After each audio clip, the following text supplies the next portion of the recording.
Welcome back to New Rockstars. I'm Erik Voss, and the upcoming Daredevil Born Again series just got a major timeline update. Events of this series will be set during the Blip, as well as a number of flashbacks that jump around to several time periods, which makes sense for 18 episodes. Like, I don't think you summer children with your 6-episode Disney Plus series, or even your 13-episode Netflix series are ready for the haul, the marathon of living 4.5 months with something. But as a kid who grew up with yearly September to May seasons of Lost, I can promise you, it is awesome. And the fact that at least part of Daredevil Born Again will be set during the Blip suggests that one of my favorite things of MCU Phase 4, like the Monica Rambeau flashback to the hospital, or the Elena Belova flashback in Hawkeye to that bathroom, Blip fiction is coming to Hell's Kitchen. This has been a huge opportunity that Marvel has rarely taken a swing at to go back to one of the most fascinating periods of their history. Ryan Coogler wanted to explore the societal ramifications of the Blip in his original draft of Black Panther 2, but of course had to completely change that movie. And now Daredevil Born Again is the perfect place to explore what the world looked like during those 5 years, and how Wilson Fisk rose to power, or maybe we should say rose to power again, and how Matt Murdock got to the place where he was defending Peter Parker and flying to Los Angeles to debate superhero privacy with She-Hulk, and debate other things in privacy with She-Hulk. So production for Daredevil Born Again is currently underway in New York, with several set photos and set videos giving us daily morsels of what to expect from the series. We learned that John Bernthal is returning as Frank Castle Punisher, and that the character of Vanessa Fisk has been recast with Sandrine Holt replacing Ayelet Zurer, who played Vanessa in the 3 seasons on Netflix. Also, that Eldon Henson and Deborah Ann Woll will not be returning as Foggy Nelson and Karen Page, at least in this show. We don't know yet if they're going to be recast. Recently, one set photo showed Charlie Cox as Matt Murdock in front of a Christian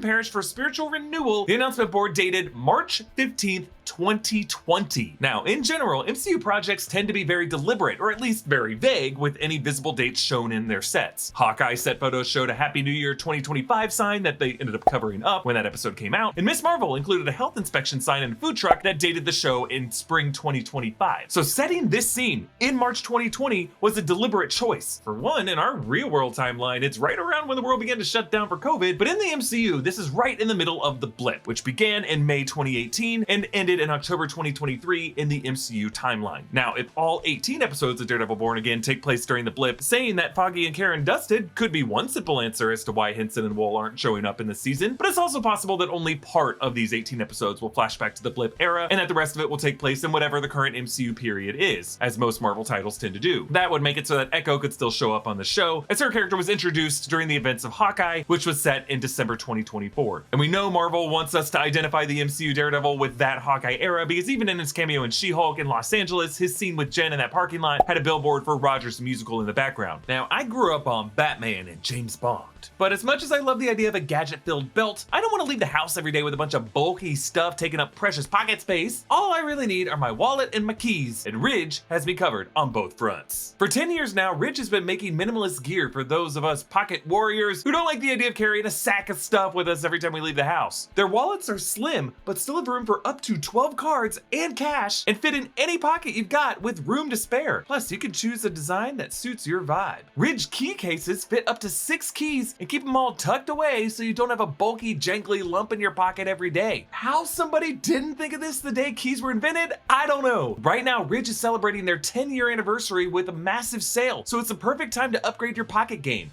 Just go to ridge.com/newrockstars right now and you can save up to 40% through March 24th. That's ridge.com/newrockstars to save up to 40% between now and March 24th. So if Matt Murdock was around in March 2020 of the MCU timeline, it means that he survived the snap, and that he existed in a New York City where there was no Spider-Man in Queens, where there were whales in the Hudson, Citi Field vacated, no Mets games, boats moored up at Liberty Island by the Statue of Liberty, group therapy sessions hosted by Captain America, and they're surviving Avengers upstate New York, tracking earthquakes under the ocean, and Rhodey and Natasha following the massacres of Clint Barton of criminal groups around the world, including parts of Wilson Fisk's criminal network. It was a quiet, uncertain time that we still don't know a whole lot about, but with fewer Avengers-level threats shaking things up, it would be a perfect time to explore the criminal operation of Wilson Fisk gaining the upper hand, and the street-level vigilantism of the Devil of Hell's Kitchen, and the legal efforts of Matt Murdock protecting ordinary citizens during this dark time. That street-level impact is part of what made season 1 of Daredevil on Netflix so great. It took place in the direct direct aftermath of the Battle of New York. They made reference to that a number of times, and the various construction projects in Midtown Manhattan that Fisk was coordinating were contracts secured after the events of the 2012 Avengers. Born Again could do the same thing, but in the aftermath of Infinity War. We could see what Daredevil does after Nick Fury dusts and drops that pager, and after a helicopter crashes into a building. Does he spring into action like Ben Affleck in Metropolis during the opening of Batman v Superman? Whoops, Affleck played Daredevil in another universe. I think I'm making things more confusing, but you get the point. I think we all really want to see some Daredevil blip fiction. Now, set photos have suggested the 18 episodes of Born Again will jump around to many different time periods. Like set video around a Hell's Kitchen superette shows kids in clothes from the late 70s or early 80s, which some have speculated could be showing a young Wilson Fisk. If so, that would retcon the character's origin shown in season 1 of Daredevil on Netflix. There was also a photo of a prop stack of newspapers with the headline of Egypt Air crash that killed 217 people. This is Egypt Air Flight 990, which crashed on October 31st, 1999. So there might be a separate flashback showing characters in their use at a different era. It has yet to be confirmed how exactly Born Again will connect to the history we saw in the Netflix seasons. Vincent D'Onofrio recently tweeted indicating a soft reboot. Charlie Cox at D23 confirmed this would not be a 4th season of the Netflix series. It's going to be tonally different. It's going to be new stories and new ideas.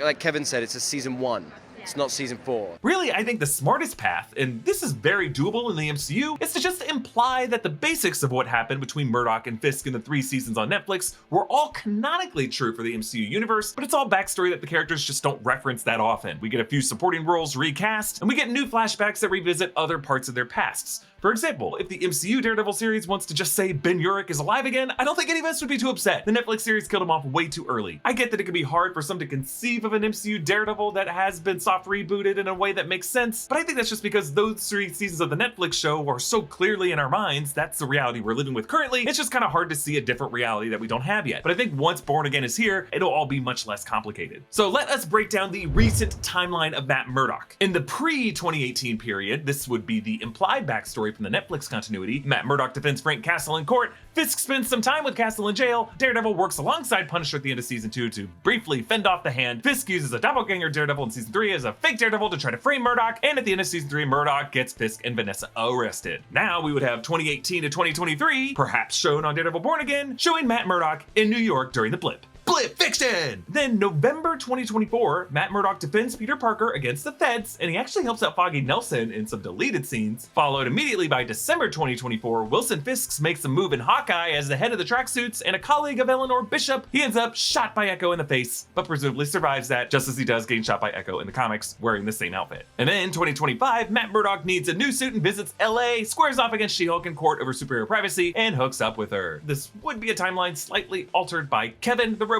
in ways we don't fully understand. And now we would find ourselves in 2026, in which presumably some of the events of Daredevil Born Again will take place, assuming Echo comes back and they want to set up Daredevil in the present day MCU. But here's my question for you. How much of Daredevil Born Again do you want to be set in the present day MCU? How much of it would you prefer to see as blip fiction? Reminder to subscribe to our new channel, The Deep Dive, and you can support us by grabbing some merch at nerdriot.shop. Follow me on Instagram and Twitter at EA Voss, follow New Rockstars, and subscribe to New Rockstars for more analysis of everything you love. Thanks for watching, bye.